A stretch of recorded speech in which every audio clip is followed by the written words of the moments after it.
How's your job going? Woo! Are you happily employed? Yep. Woo! Woo! I hear cheering. I hear excitement. I hear falseness. I I think it might be blurriousness. It's just coming to my ear.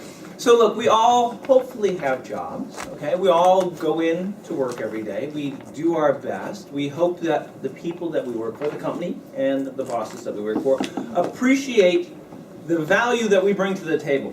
So that means that our job is going to be there for us forever, right? Nothing's going to ever happen to our job again. Again. So listen, here's the scoop. You know, you are probably very skilled, very talented at what you do, but you do not control the world. Things can happen. Either you can become fed up with your job and say, listen, you know, the global economy is improving, jobs are showing up everywhere, this one's okay, but I'm not growing, I'm not changing, it's not really achieving whatever my personal career goals are, I want to move on. Or your boss may say, we're growing, we're changing, we've got goals, and you're not helping us achieve it. It's time for you to move on by yourself. A lot of different things can happen, but no matter what, the job that you have today could go away. Let us just accept that as a fact. And hopefully it won't. Hopefully you're in charge of things. But let's just say that that's one thing that can happen. If it went away, what would you do? Fall on the ground? Kick yourself in a circle? Cry? Suck your thumb? Those are all perfectly okay things to do, okay? There's no shame in any of that. However, after you got done doing that, the question is, well, it's time to go find another job. So here we are in 2012, firmly ensconced in the 21st century. How does one actually go about finding a job? Now, you found the job you have, somehow, a while ago, maybe? How long ago did you find the job that you have now? 1 year? 2 years? 5? 10? Yeah, okay. If it's more than, let's say, 5 years ago, the world's changed. It is a completely different world. If you find yourself out there looking for a job, there's a set of skills and a set of tools that are available today that weren't available then. An interesting thing to realize is that most companies now don't have people look at your resume, at least not initially. It all gets run through a computer. Right? And that computer's looking for key phrases, key words, key experiences, key skills and talents and stuff like that. And it's because they have so many people applying for the jobs, they have to somehow filter it out. Great. That means you have to write a resume and you have to do it all correct. We're not going to talk about that. That's a whole separate topic. Instead, I'm here to talk to you about a tool that's available to you. And the best part about this tool is that this tool is free for you to use. Who likes free? Woo! All right, good, excellent, that's fantastic. So the world has changed, and there's a company that came along, and the company's called LinkedIn.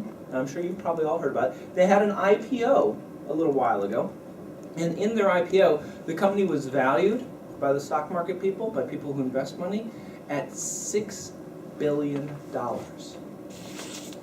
No matter what that means is that somebody out there with money to burn thinks that this is a valuable company, that they're doing something useful, and that they're going to go places. So let's just take that as some guidance for us.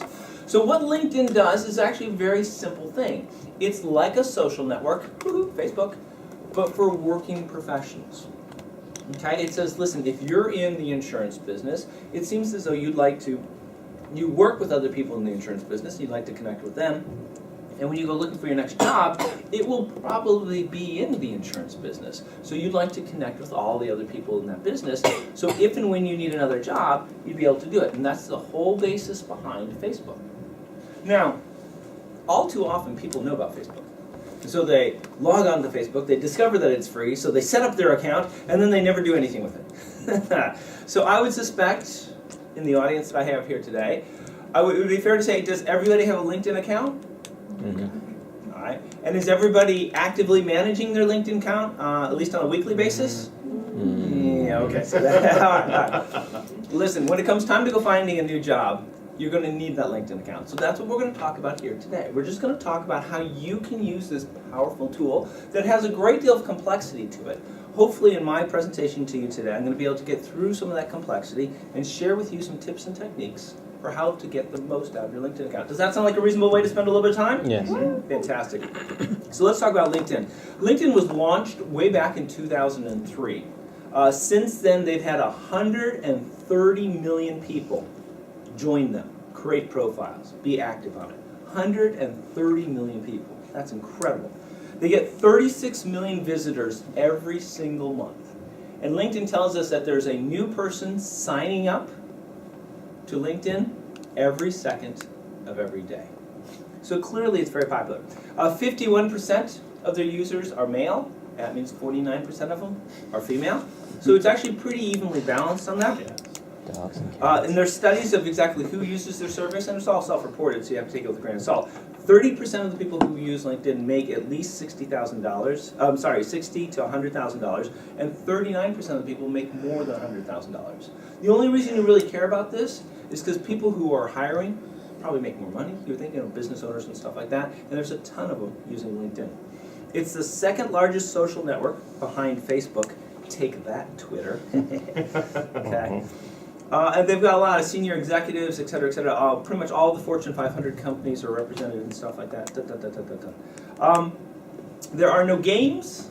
There are no walls. There are no pokes. None of the things that you find on a lot of the other social networks are part of LinkedIn. LinkedIn there's no Farmville, there's no Mafia Wars, there's none of that stuff. It's all So why would you sign up? very focused simply on providing you with an opportunity to stay in touch with the people that you either work with or have worked with in the past, and it gives you a chance to reach out and network with people who are active either in your industry or in an area that you're interested in being participating in. So why would you want to use LinkedIn? Well, that's a fair and valid question. Lord knows I suspect you already have enough social networks in your life already. Well, just by joining LinkedIn and just by making use of what LinkedIn offers to you, you get access to a 130 million person database. So any company that you would ever want to go to work for, people who work for that company are already part of LinkedIn. It seems like you'd like to have a talk with those people. Come to their attention, make sure that they know about you, right? So that's the key point. The other interesting thing about LinkedIn is, hey, listen, can we talk for a moment? How's your career gone so far? What makes you so special? We can talk for just a moment. There's nothing special about you. You're really not that great, okay? You're good, okay, but you're not great. I mean, you're nothing to write home about. But the cool thing about LinkedIn is that you have the ability to build your own persona. You can build your own LinkedIn identity. And that LinkedIn identity can be a lot more significant than you are in real life. Look, so maybe today in real life you sit at a desk and you do work. You come in at 8, you do your work, you go home at 5, and that's pretty much the end of the story. On LinkedIn, you can join groups, you can answer questions, you can participate, you can be seen as a knowledgeable source of information. People can see you as being an expert in your field because of your willingness to help other people in that field. So you might be a quiet person sitting at a cube at a desk in real life, but on LinkedIn, you can be the go-to person for information in some particular area. And by the way, go-to people are very valuable. And if I'm trying to staff or fill a position, I might want to have that go-to person be the person that I select to do that. LinkedIn also gives you a great opportunity to research companies. I had an opportunity recently where I was going to interview with a company. Fantastic, wonderful, that's always good. They sent me a list of who I was going to be talking to. Well, that's even better. So at 10 o'clock you're going to talk to this person, 11 o'clock you're going to talk to this person. Well, I went on LinkedIn.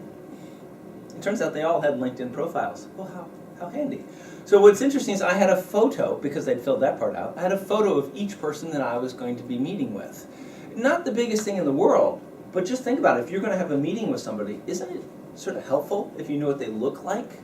So if you bump into them in the hall beforehand, you can go, hey, aren't you Lori, and aren't we meeting at noon? Right? All of a sudden you see them a little bit. The other interesting thing, God's honest true story, when you look in their profile, you can also see what groups they're associated with. And one of the ladies that I was going to be talking with during my interview, she had indicated that she joined a Toastmasters group on LinkedIn. Well, clearly she had an interest in Toastmasters.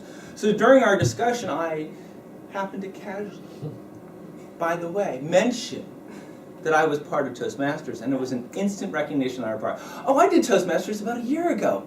Click. thank you very much, and we go on from there, right? So once again, it gives you access to their profiles, whatever information they want to put there. You can see what groups they're part of and stuff like that. In LinkedIn, the key to LinkedIn success is the size of your network. How many people you connect to. So that's all the people that you work with today or on LinkedIn. You can send them basically a friend request, right? Hey, why don't you join my LinkedIn network?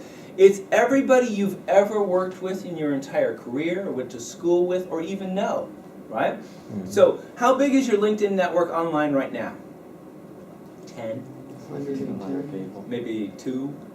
Or maybe even 100 or something like that. No matter what, with a little bit of effort, you could make that much larger. And the reason that is so important and so critical to your LinkedIn success is that it's the people that you know, which is good to know, but it's really those people know people, and stay with me on this one, those people know more people. So all of a sudden you get a first, second, and third knowledge base, which is great, because if there's a company you want to go work for, and you don't know anybody there, you can look in your network, and maybe somebody in your network knows somebody there, and you can get an introduction, right? So this is networking 21st century style. Another interesting thing, and another very helpful thing about LinkedIn is that you can join groups. They have over 1 million groups for you to join. One of the ones, when I was doing research for the interview that I went to, there was a Irish executives in the Boston area. Really? Okay, I'm all good with that. That's fantastic. But anyway, so you can get very specific in the groups. If you join the groups that relate to who you are, what you're interested in, and what type of job you want to do going forward, the great thing about those groups is it'll have people with the same interests who will be members of those particular groups. The cool thing about LinkedIn is that you can contact people who are the member of a group, even if they're not part of your network. So it's a little subtlety here, but basically your network just got larger every single group that you join. So here in the 21st century, forget about looking in the paper for help wanted ads. Forget about Monster.com or Career Builder or any of those sort of, vacuum cleaner, we collect everything type of deal. Instead, think about LinkedIn. LinkedIn is your way to get your next job. It's where you're going to find the people who are interested in your particular area, who are interested in your set of skills, and who work in your industry. Spend the time, develop your profile, spend some more time on LinkedIn, and when the time comes for you to look for your next job, it's going to be that much easier. Mr. Toastmaster.